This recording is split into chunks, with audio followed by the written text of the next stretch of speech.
ஹாய்மா, எல்லோரும் நல்லா இருக்கீங்களா? இன்றைக்கி ஒரு புது ரெசிபி காட்ட போகிறேன். இது உளுந்து உருண்டை.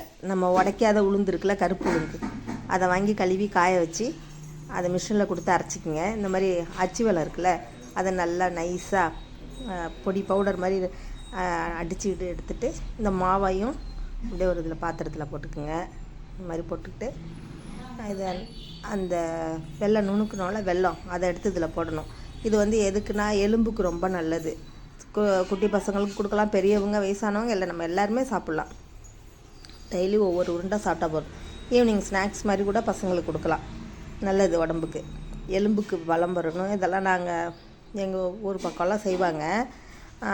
இது ஏஜ் அட்டன் பண்ணோடனே கொடுக்கலாம், மென்சஸ் டைமில் எல்லா டைம்லேயும் கொடுக்கலாம். அந்த உளுந்து உருண்டை களி செய்கிறோம்ல, அந்த மாதிரி இது உளுந்து உருண்டை. இதை வெள்ளத்தை இடித்த வெள்ளத்தில் போட்டு நல்லா இதை பிசைஞ்சிக்கிட்டு நல்லெண்ணெய் ஊற்றணும். நல்லெண்ணெயை ஊற்றி நல்லா கலந்துக்குங்க. கலந்து இந்த நம்ம ரவா உருண்டையெல்லாம் பிடிப்போம்ல, அந்த பதத்துக்கு நல்லா நம்ம கலந்துக்கிட்டோன்னா உருண்டை பிடிக்கிறதுக்கு ஈஸியாக இருக்கும், உடையாது. நம்ம வச்சு சாப்பிட்லாம். 1 மாதத்துக்கு மேலே கூட இது இருக்கும்.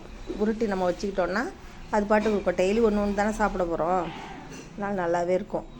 இதை உருட்டி பாலாக உருட்டினா உடையாது, சீக்கிரம் உடஞ்சி போகாது. நம்ம ரவா உருண்டை உருட்டி வைப்போம்ல, அது மாதிரி வச்சு பசங்களுக்கு கொடுத்தீங்கன்னா நல்லாயிருக்கும்.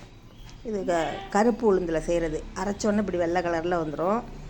சாப்பிட்டு பார்த்துட்டு சொல்லுங்கள். நான் உருண்டை பிடிச்சிட்டு உங்களுக்கு காமிக்கிறேன், நீங்கள் செஞ்சு பாருங்கள். பிடிக்கும். ஆனால் கொஞ்சம் நாக்கில் ஒட்டுற மாதிரி இருக்கும். அதுக்கு நம்ம லைட்டாக அந்த இதை மாவை வறுத்துக்கிட்டிங்கன்னா அது ஒட்டவும் ஒட்டாது. நான் வறுக்க மாட்டேன், ஏன்னா அது அப்படியே கிடைக்கணுங்கிறதுக்காக நான் வறுக்க மாட்டேன். வறுக்காமல் தான் செய்கிறது.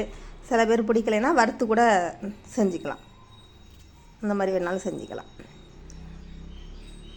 உருண்டை பிடிச்சிட்டு நான் உங்களுக்கு காமிக்கிறேன்.